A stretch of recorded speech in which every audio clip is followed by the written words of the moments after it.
Voici un extrait promotionnel de la visioconférence questions-réponses. Transidentité et hormones. Expérience des contreparties cosmiques. Croyances mentales limitantes. Point 0. Remplacer une croyance par une autre. Trop de silence de la part de l'esprit. Comprendre l'accès au savoir via le principe cosmique de la science du mental. Comprendre ce qu'est une charge karmique. Signe positif versus signe négatif. Perfectionnement graduel des corps et de la psyché. Technologie surmentale. Phénomène de l'autruche spirituelle. Peur de l'engagement et vulnérabilité. Troubles d'insomnie à l'extérieur du domicile. Continuité de conscience versus mort. Proposer des nouvelles avenues évolutives à l'esprit. Etc. Vous pouvez vous la procurer en totalité sur le site www.supramental.biz. Bonne écoute. La réalité, c'est que finalement, on oublie qu'on est tous reliés à une contrepartie cosmique du sexe opposé sur le plan supramental. Donc, nous avons une proximité vibratoire avec l'énergie de notre contrepartie, qui était nous-mêmes aussi sur le plan supramental. Alors, c'est pas faux de dire que c'est nous, mais dans la réalité matérielle, il y a eu déchirure, il y a eu scission, division, mais plus on avance en sensibilité, plus on va se rappeler d'un mémoriel qui appartient à notre contrepartie. Donc, dans le cas de la transidentité, qu'est-ce qui va se produire?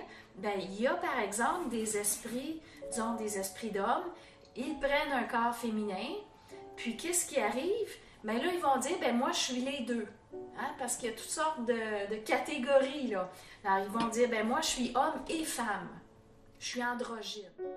Oui, oui, mais en fait, ils ne vivent pas exactement la même chose parce que chaque partie a vécu la déchirure de manière différente. Si on comprend occultement ce qui se passe lors de la déchirure, c'est le côté masculin qui a généré l'action de ça, parce que c'est le côté masculin qui représente l'action, le mouvement. Le pôle féminin, il n'a pas cette capacité-là, c'est pas son travail.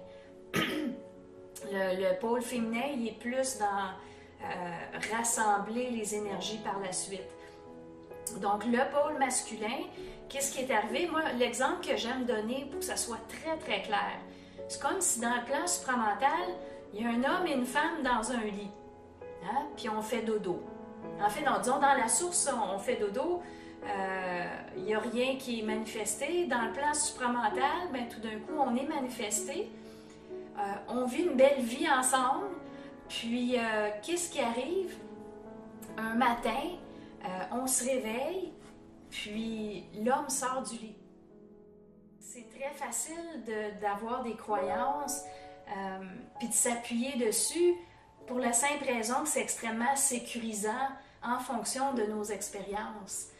Alors, donc, tu sais, on peut dire on fait un ménage, puis plus on avance avec les années, ben on se rend compte qu'il reste encore quelque chose, puis il y avait encore d'autres choses, je ne le voyais pas, puis aujourd'hui, je le vois. Puis plus on va grandir en sensibilité, bien, plus on va être capable aussi de voir des croyances qu'on a puis qu'on ne voyait pas avant. Plus on rentre dans notre force aussi, dans notre force identitaire, on va être capable d'identifier aussi des croyances qu'on a puis qui nous ont été imposées. Donc, c'est ça qui est comme pas évident. On voudrait dire, bon, ben, on fait delete, tu sais, sur l'ordinateur, puis tout s'efface, puis ah, bon!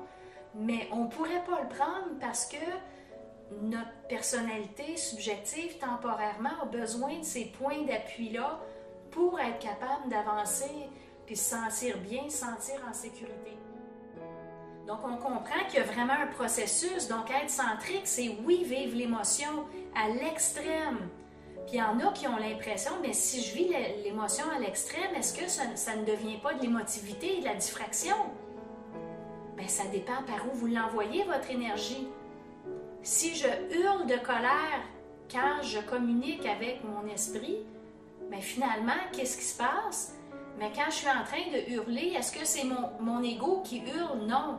C'est l'esprit dans l'ego qui hurle à lui-même. Puis dire, mais ça suffit. Mais étant donné qu'on est multidimensionnel, on s'adresse à un être dans un plan différent, mais on est la même personne. Donc, quand on commence à rentrer dans la maîtrise de l'énergie de la colère, c'est parce que l'esprit commence à rentrer dans l'ego. Je suis ton esprit, c'est pas vrai. Je suis ton esprit universel, c'est pas vrai. Je suis ton principe de l'amour intégré en toi qui te parle, c'est pas vrai. Puis Satan, tu sais, on peut pas intégrer le principe de l'amour tant qu'on traverse pas l'énergie satanique qui va tenter de nous émerveiller par une puissance par rapport à tout ce qu'il sait. Parce que lui, il va tenter de vous donner un faux accès à la science du mental. Puis la personne qui pense que c'est eux parce qu'ils ne se savent pas suffisamment vont se faire piéger. Donc, c'est vraiment ça la réalité. Donc, ça fait partie de l'initiation. Puis, il faut être conscient de ça. Donc, comment on fait pour naviguer dans ça si on ne peut même pas faire confiance à notre esprit ou à celui qui se dit être notre esprit universel ou quelqu'un qui nous parle, qui semble avoir la science infuse? Une intelligence très grande, Satan, ça fait partie de justement ses atouts pour fasciner les gens, pour les assujettir à son énergie. Donc, comment on fait?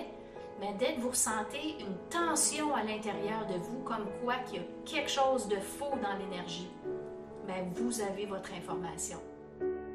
Perverse, ruse, anti-lumière, machin, il n'y a aucune force descendante. Puis c'est intéressant qu'on en parle parce que les forces descendantes, c'est leur objectif.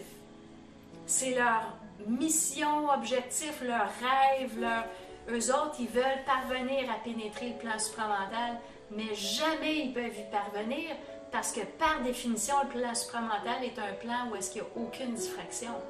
Donc une force descendante ne peut pas y parvenir, mais c'est pour ça qu'on est dans le transhumanisme, etc.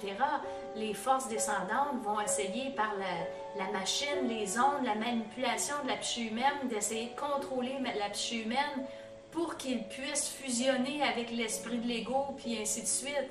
Mais c'est impossible.